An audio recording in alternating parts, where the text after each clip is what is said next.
Alright everybody, what's up? This is Dice Troop After Dark, episode 3. Now, joining me is, we got a few people and I just totally messed it up, so, here's Misanda, joining me again. How are you? I'm good. Again, you should check out Something Witty Entertainment Abridged. I put the link in the box, and I hope you like the show. And, joining us for the first time, it's Terrence and Lizifer of, Battle Stations Gaming. How are you guys doing? Finally got you on this damn show after you, gave us a shout out, years and years ago, in the, Stone Age. Yeah, my name's Terrence. You can call me King, though. It's my handle or whatnot. It's good to be here. We're from Battle Stations Gaming. We have a cyber cafe here in Kansas, and we're trying to grow. Yeah, I didn't want to say that. But yeah. Why can't we say what's up? But yeah, it's good to be here. Thanks for having us on. Yep, no problem. So, this is episode 3. We kind of just do whatever we want. So, today we're going to be talking about role-playing games and their influence and all that good stuff because, it used to be such a niche thing, and now everything has character building. So, anyone want to start us off? Liz, Terrence, you're the newcomers. What do you want to talk about? How back in the day, it was only Final Fantasy and a couple other JRPGs, but now it's there are role playing games everywhere. With Skyrim, Elder Scrolls, Mass Effect, Dragon Age, all this stuff. You guys want to start us off? I mean, honestly, I think that it's the fact that it's escapism. I really feel that a lot of us have bad times in our lives and things that we go through, and we want to embody the characters that we loved from back in the day. I mean, of course, Pac-Man never had a story, so there's really nothing to do RPG-wise with him.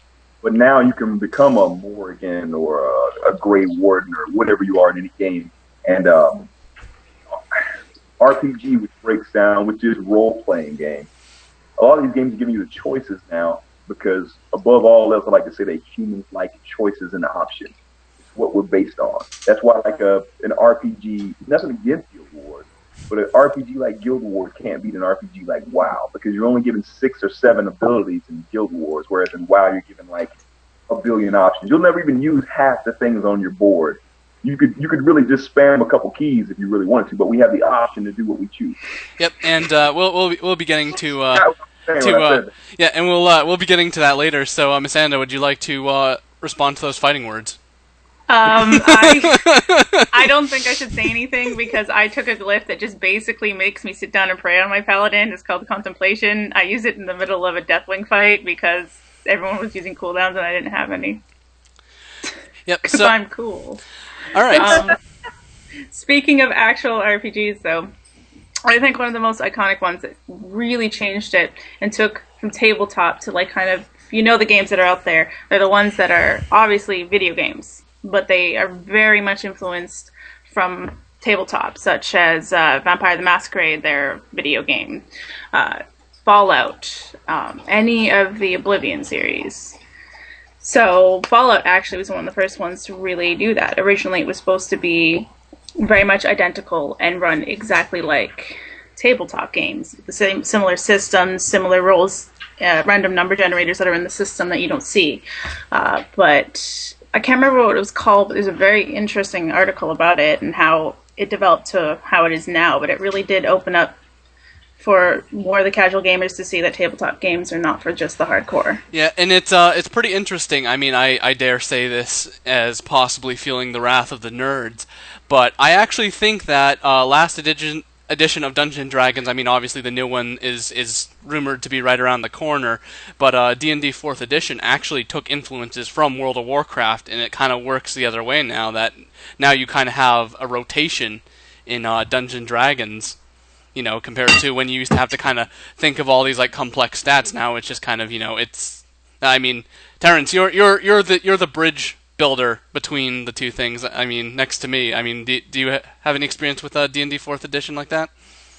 No, when it comes to, I mean, unfortunately, 4th edition sucks. That's what we hear all the time. But I mean, to be honest with you, like you said, I really never dealt with the fantasy RPGs. I never really could. I was more the modern day RPGs. Vampire the Masquerade, she believes I'm a GM for that now. And I agree with the role-playing aspect being brought over into video games. It's, once again, I hate to beat it with a stick, but it's the choice option. It's the ability to say, I'm going to go this route instead of this route. And as games progress and as technology increases, I think that we're going to be able to actually handle these experiences better than just good ending, bad ending. You see what I'm saying? Because in life, there's just not a good ending and a bad ending. So I really think that that's where that's going. I really like how Terrence always has to go and King, I guess I should call you. He always has to go into like this really deep psychological level when it's not really necessary. I'm going to say something here for all you 40K lovers. Zinch here, Lanesh here. No way. I'm sorry. Liz is a disciple of Nurgle. There's no way. There's no way I'd change that. But I mean, do you think that? I mean, looking back, PlayStation 1 was definitely the system that brought RPGs, and how correct me if I'm wrong. I can't really think of a single American RPG that came out in PS1. Oh. And anyone wanna fill in here and fill in my gap? Was Legend of Dragoon American, or was that? Nope, that was Sony, so it was Japanese. It was Japanese. Yeah, I love that. Brilliant game, though. Yeah, absolutely amazing. I love Legend of the Dragoon. I've actually been dying to play that. Again, I got it on my shelf. Oh, the pain, the nerd pain. Anyways, so I mean, do you think that when you consider that, and really the main role-playing games were on PC? I mean, America didn't really do a lot of games during that generation. They really did more arcade games. They didn't really do the whole RPG thing because that was still very much not considered, like arcade machines was for kids or for usually the younger generation going in with their dimes, nickels, quarters and playing the games until they had to go home. And anything that was RPG was really considered very niche. I don't think it was, but right, which is kind of the whole topic of today. It's kind of like at what point did it become so popular? Because I mean, I'm actually prepared for it. The most Final Fantasy VII. That was it. Really? I would disagree. I would say the sandbox games. I'm not saying that Final Fantasy VII. Like, I think that was the mainstream point. I'm not talking about between nerd lovers. I'm talking about the main point. When all right, I'm getting my new tinfoil hat ready. So be prepared because I am about to say my conspiracy theory, and this might be a shot in the dark or a popular unpopular answer. Are you ready? Do it. I think it's World of Warcraft. That's a nice hat. I know. I would say World of Warcraft because Warcraft came out first. I mean, how old's that game now? I mean, a lot of people still think it's fairly new. It's 9 years now, right? Going on 10? Yeah, it came out in like 2001 or 2. I think 2002. Honestly, I personally think it started to hit more with the open world games, the stuff that was more sandbox. I think that's when the RPG element really started hitting for Western culture. Because we were getting back then very few games. I remember, I had Skies of Arcadia and things like Sonic. And I know Sonic isn't strictly an RPG, but it's still one of the Japanese games that really pushed off to make gaming more popular and mainstream. Right, because I mean, when World of Warcraft was out, I mean, how old was the PlayStation 2? I was in high school when World of Warcraft came out. Yeah, so. it was freshman year of high school for me. I still remember, going to Best Buy. There was one copy left on the shelf, and some dude was on the other side of the aisle, and I literally just ran. We both kind of like power walked to it, and I grabbed it. You power walked to the World of Warcraft? because you can't run in a Best Buy. I mean, that's just. I would have just tackled that bitch. Yeah, pretty much just. I worked the fuck out of it. But I mean, is there some sort of connection? And then I'm actually going to go further because I'm keeping the tinfoil hat on, so Blizzard and the governments and all that doesn't tap into my brain with understanding this. But I mean, dare I say, it also came with when games became more social. When all of a sudden it was just millions and millions of people playing at once, and then what's the big deal? A big thing too that just because there's an RPG like genre, that doesn't mean that people didn't make other types of games into RPGs. Like, when you play a fighting game, you pick the one that you think is cool, or the one that you wish you dressed like, The one that embodies you. the one that is you, because, like, we always joke that we're Ken and Ryu, like, all the time. And I always pick Ken, and I have a lot of things in common with Ken. And so, like, you can make a lot of things your RPG. And I think that's one thing that we kind of forget sometimes, is that you find yourself relating to characters that you normally wouldn't, because of their background or whatever. And it doesn't necessarily have to be like this, you create your stats, your attributes, whatever, for it to be an RPG. Yeah, well, first off, no, I didn't scream for the Horde while I was power walking because I actually think I played Alliance at first. Oh, no, bro. Yeah. No, hey, I'm Horde for life now. Hey, my life for the Forsaken. What can I say? But anyways, kind of going back to what you said. Maybe I need to elaborate on what I said with games becoming RPGs. An example that I can think of is back when I was a Madden bro. Yeah, I was a Madden bro at a certain point in time. And I remember playing. It was like one of the first years they came out with you actually focus on a player and not a team as far as their career goes. And oh my god, the RPG element to that game was the most complex thing I have ever done in my entire damn life. There are seriously like 90 different stats, and like 70% don't matter for that one particular thing, but like the certain ones improve your overall rating, and it just hurts my brain.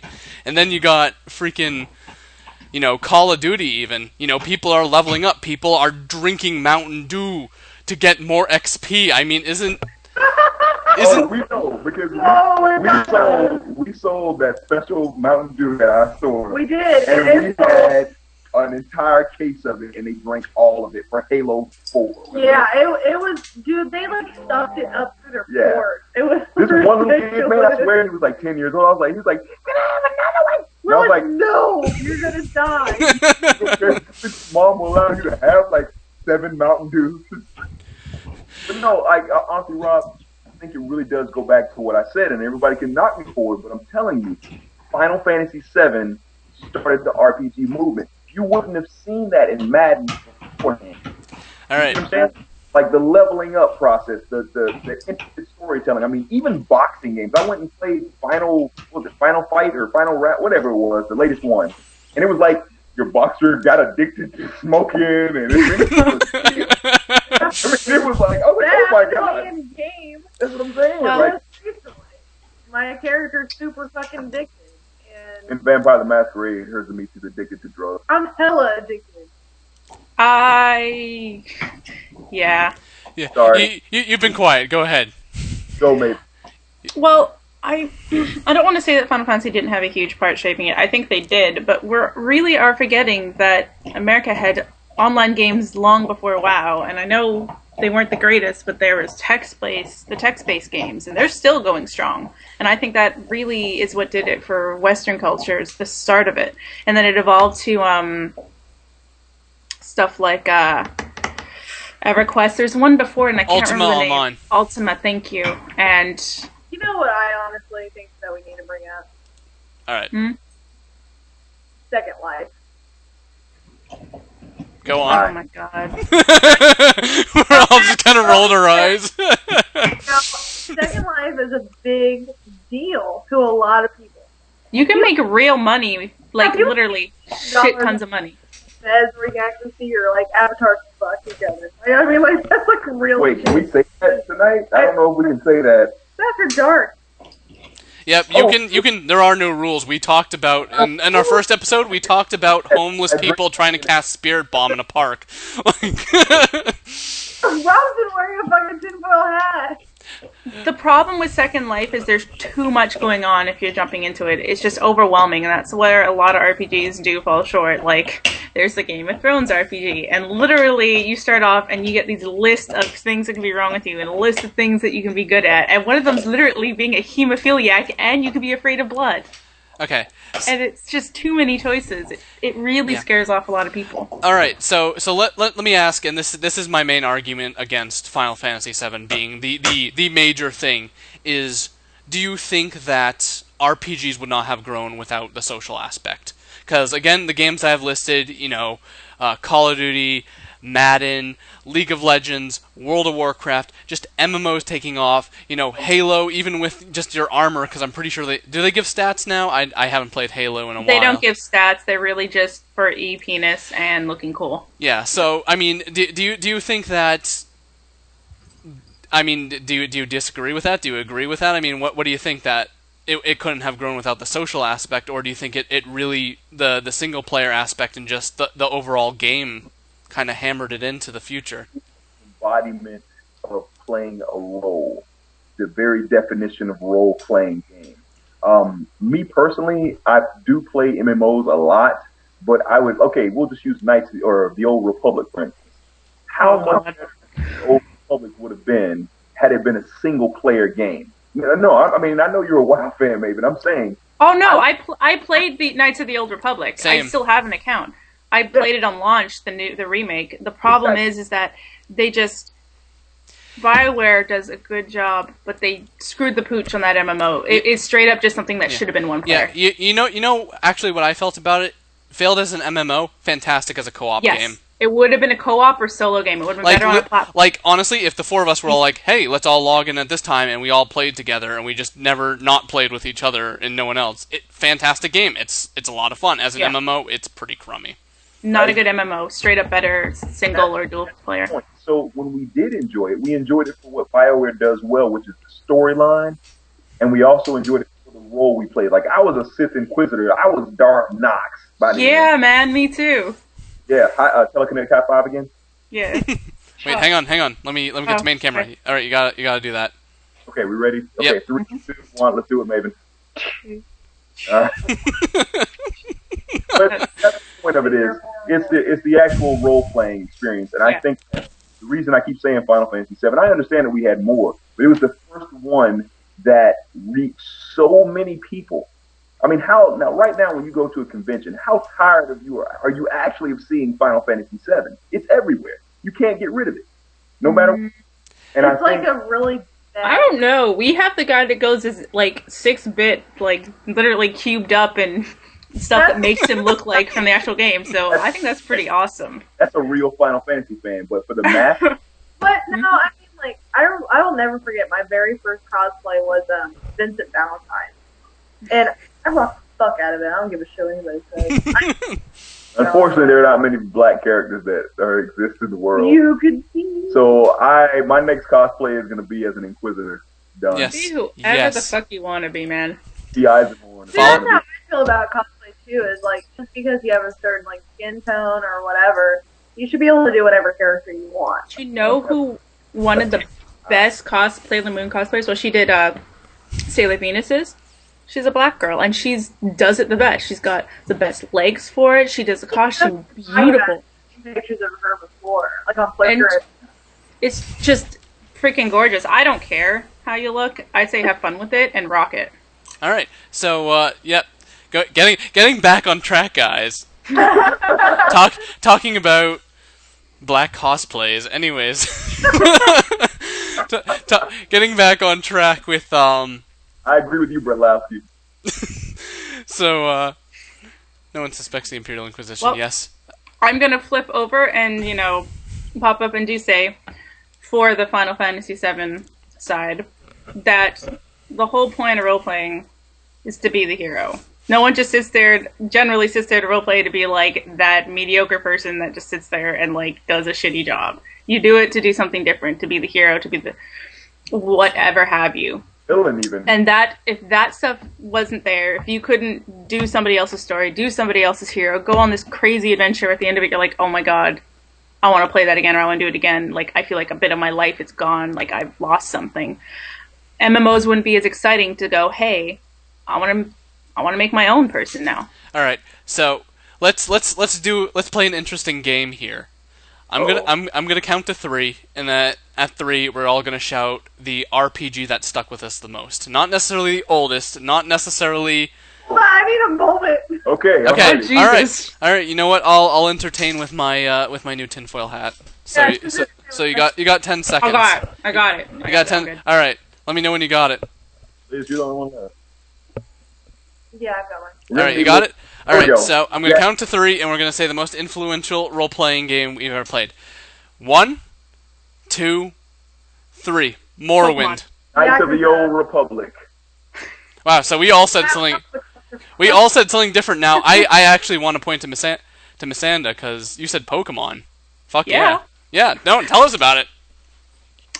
It came out when I was in Grandia. It came out when I was in elementary school, and it was like my first handheld system, my first like official system my mom got me, and it was a birthday present, and it was just there was just so much you could do at the time. It was considered a huge game, and I got to choose my own Pokemon, and they meant something to me, and I gave them their little names and little stories, and we did little adventures, and I got like so attached to them, and I managed to get all 150 Pokemon, and it was just, I felt so badass stopping Team Rocket and saving the world, and I was just like, hooray, even though it's silly. Right. Red will be my favorite.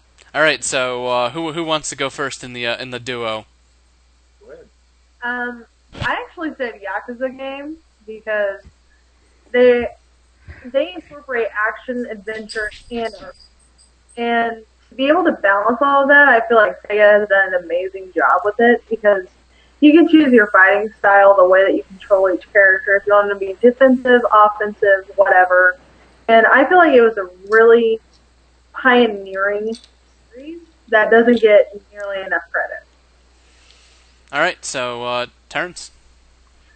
For the Almighty King, I have to say it was Knights of the Old Republic because I swear to you, I did not see the ending coming. I mean, I'm not going to spoil it for anybody who's watching this and hasn't played Knights of the Old Republic, but Riven is the single best characters in Star Wars. Thank you. And I follow him to this point, and I will the canon. I went through the game again just for that character himself. You know, I always feel so controversial when I say this, but I personally think the best Star Wars that has ever been written has been done by third parties. I think the movies are the most overrated thing I have ever watched. The comics are so good. But you look at are so good. Compared to Knights of the Old Republic, compared to the comics, compared to the fan made stuff, it's just like, how is like the movie even held in such high regard? You know what I mean? I agree. And it's what started it. Yeah. And that's how I feel too, Maven. It's the beginning. Yeah, I mean, it's the genesis. It's one of those things that if you ever like, I hate bringing this up because I hate it, and I hate to jump off subject for a second, but Evangelion. Okay. Oh my god. Have you ever listened to our podcast? Because like we get into an argument about Evangelion I absolutely. I used to work at Suncoast years ago. Chat room says watch your words. You might die. I hate Evangelion. I'm sorry. I hate it. And it's like people, and you know what? Everyone can like it because of whatever reasons they like it for. But it became this thing like Star Wars where people would just tell me they like something just because everybody else did. Brett Lousy says he's gonna have to come and find it. Yep. So sleep with one eye open. Just to let you know, he is about 5'2" and he can fit in most overhead storage bins. Come find me. I have this. So if you want to come up against a all right. So what was I? Oh yeah. So I'll go with mine next, which was Morrowind, because nothing sunk with me harder than when I got off that slave boat and they said, "All right, you filled in your papers. All right, you're free." And I said, "What? What do I do? Okay, I'm going to talk to this person. No.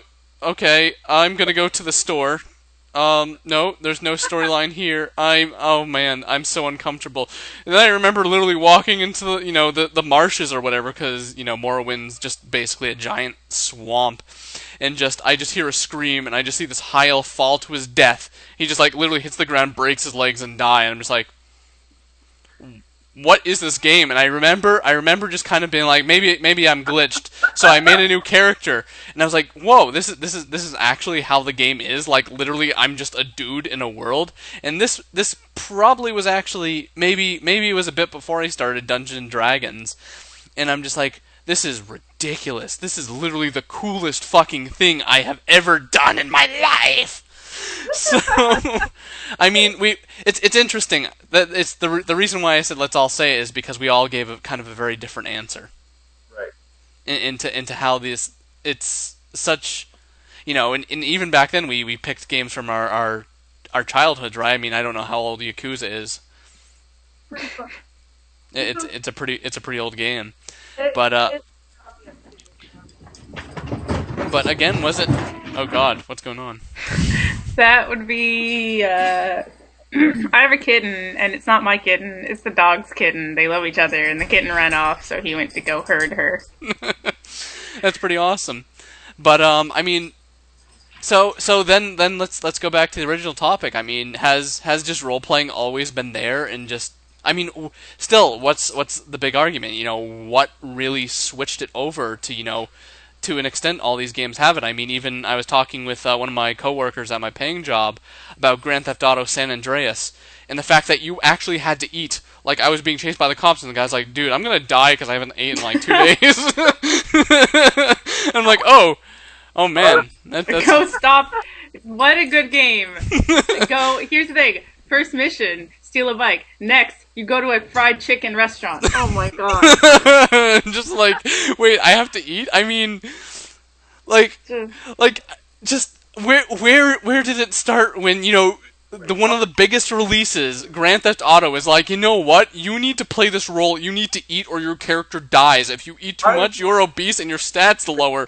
The new game is going back to that kind of. They're making this. They're using the San Andreas map, but they're trying to bring in more choices, more open world, more RPG element. I don't think it gets more RPG than if you don't eat, you die. Well, they took it away in 4. Remember that? So. Yeah. All right. So, I mean, Terrence, you kind of look like you've been wanting to speak on this. Speak your mind. No. You just can't imagine how difficult it was to play San Andreas like that. Yeah, I can't imagine. And then you fried chicken, like, imagine. I was like, oh, you mean Tuesday? Like, who was it that said, finally we have a male black, main character, and it's goddamn Grand Theft Auto San Andreas. The worst part about it is, at the very beginning, there are 2 cops, and one of them is Samuel Jackson. I mean, come on, man. I can't even do anything else about that. But they're letting you be, make a choice between being black or white in the new Pokemon game, too. Choices are getting crazy in games. I love it. Yeah, I know. Exciting. That's the thing, man. Choices. Pretty soon I'll have to wait to see if I eat or die. Oh, wait. So, okay, so I'm gonna go with the ultimate thing, and I mean we briefly touched on this. Do you think that, to an extent, role playing has evolved, and I will use World of Warcraft because I do believe it is the staple of this increased role playing games. That is my personal belief. Do you think that it's almost to an extent a competitive edge and technically a prestige? I mean, Misanda, you're a raider. I mean, there's a prestige to it, like you having your special raid armor. I mean, is that not the same thing with Halo and the Call of Duty, games where there's like, here's a gun, go kill dudes, like there's nothing else to it. Originally, World of Warcraft, it was just the gear that showed off for you. Then stuff like trophies and achievement points came out, and Blizzard was like, yeah. So now you can get really special mounts and titles, and it's for doing ridiculously hard achievements, as well as gear. But how your gear looks now in World of Warcraft is actually less important because you can transmog, which is basically make it look like any other gear you want. So it's now been all about the achievements, completing ridiculously hard challenges, getting really cool titles like Kingslayer or Savior of Azeroth and all that.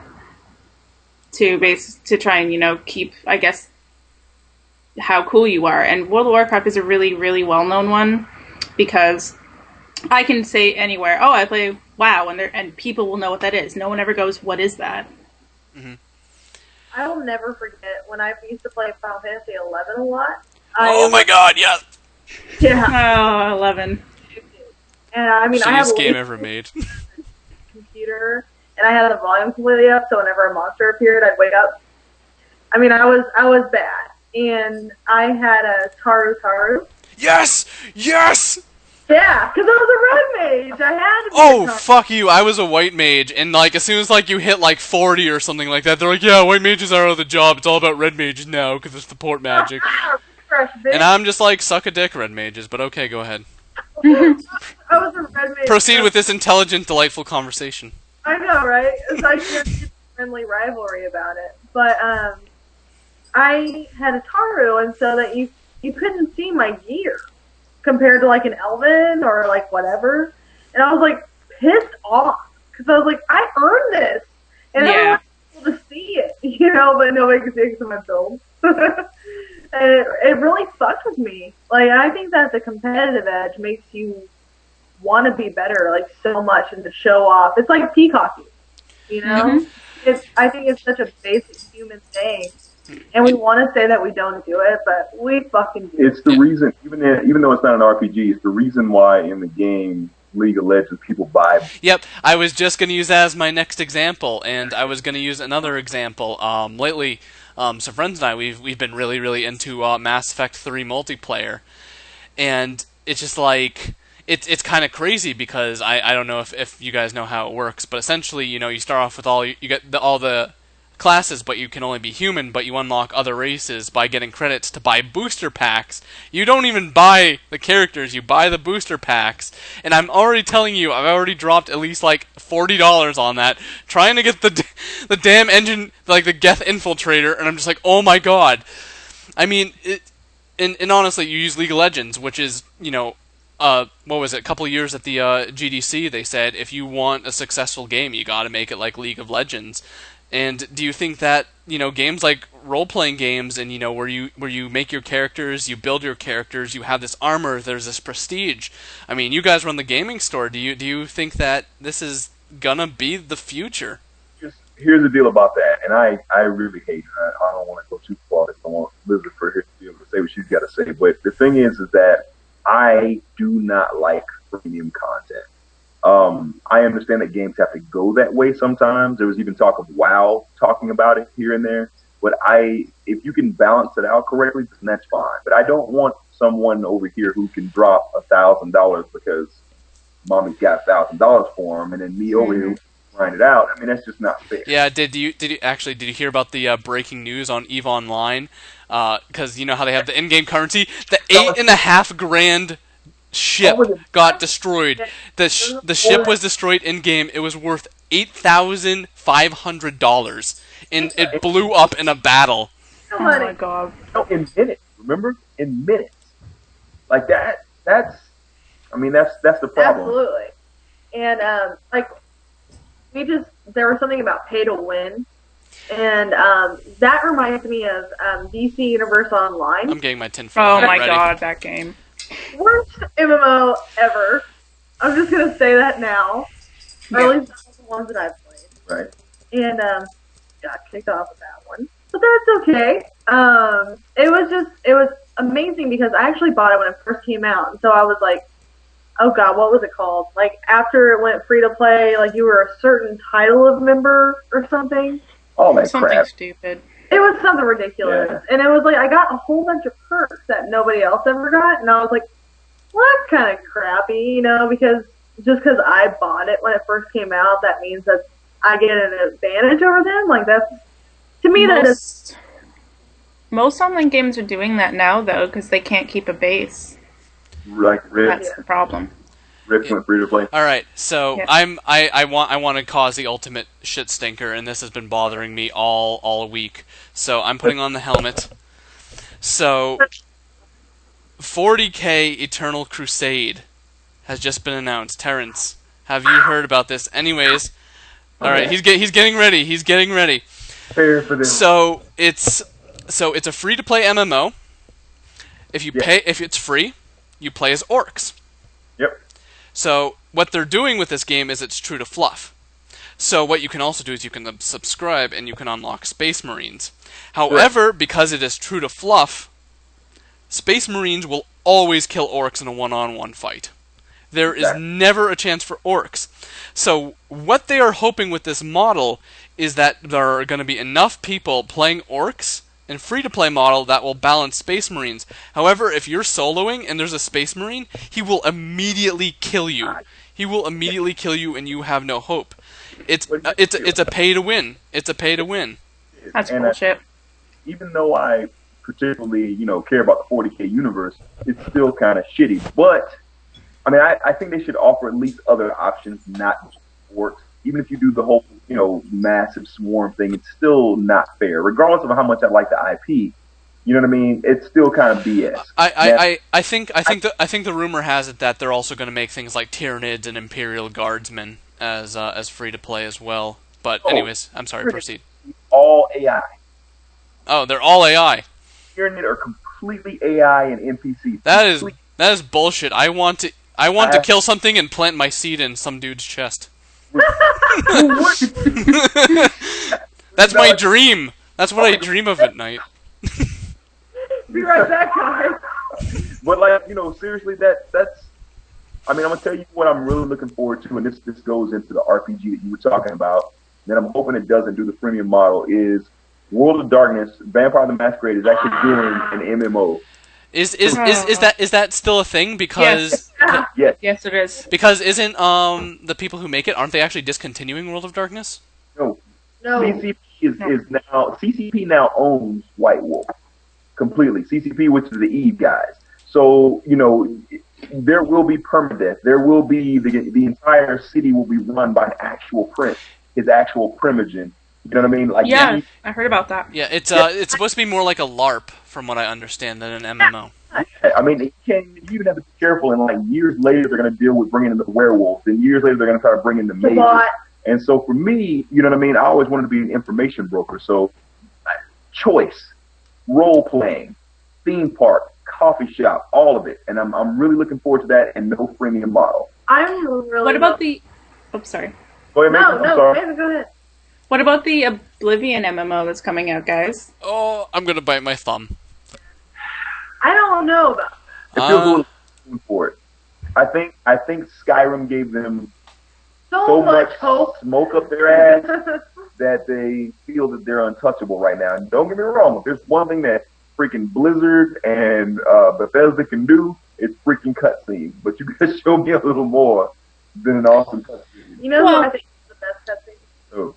Everyone thought World of Warcraft was going to fail, though. That's why I tend to try and hold my breath until I can see the actual content itself. Agreed. Got that. And that's what I'm waiting for. Show us content.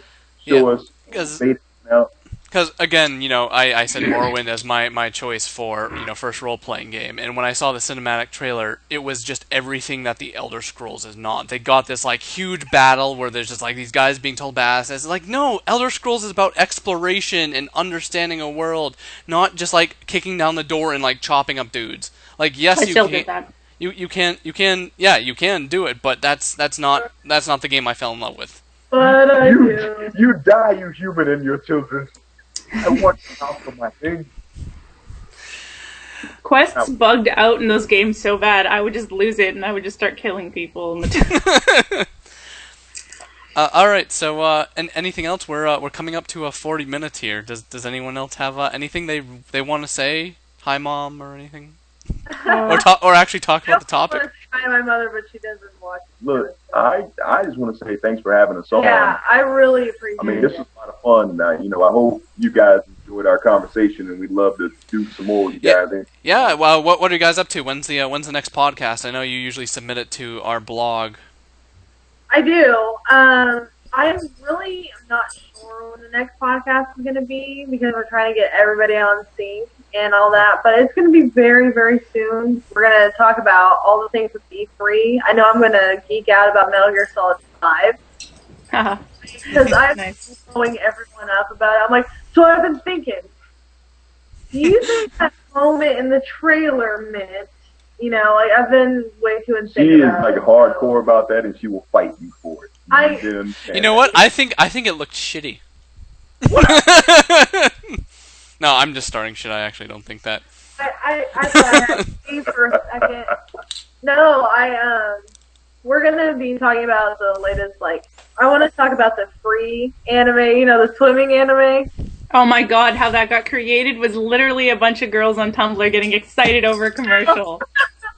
So there's actually an anime festival here in Wichita this weekend, and people are like, no free cosplayers in the fountains, and I thought that was hilarious. Something about free. Yep. The animators don't give a shit. Watch the ending when they're dancing around all pretty. Behind them is a bunch of muscled up, oily dudes in bondage gear. No one gives a shit. That's why. So It's great. So yeah, and also on our podcast we talk about video games, we talk about anime, we talk about current events. We talk about just about everything. We've talked about Warhammer a little bit. I really want to work more World of Darkness into it now that I've gotten Love World of Darkness. World. Like, I'm a Zamisi, so yeah. Sorry. So and also you guys run Battle Stations, which is a store that people should check out. I cannot, but if I'm ever there, I will. I'm one of the owners for Battle Stations. Basically, we created a gaming cafe. I'm sure everyone out there is familiar with one. We do $5 an hour, $20 for a day pass, and you can play anything in our library while you're there. I mean, it's pretty self-explanatory. Really cool, good amount of guys come in. We really appreciate everybody that comes in and supports us. Yes, that's pretty cool. Yeah, we're about to open our second location, so we're really. Oh we're really shit! excited. yeah, it's really exciting. I've got the coolest job in the world. Yeah, and we're marketing, so we're constantly out there. Like, we went to Acon in Dallas. All right, maybe. Oh my god, I went to Acon a few years ago. It Yeah, was awesome. Yeah. I loved it. It was. You got to see so many really cool things. And, like, Rob, I know you're pressed for time. he's like, No. I'm not pressed for time. I was actually totally gonna say, are you guys gonna get some miniature tables? Actually, we are trying to push the tables. We actually got rid of a little bit more stuff and added an extra table.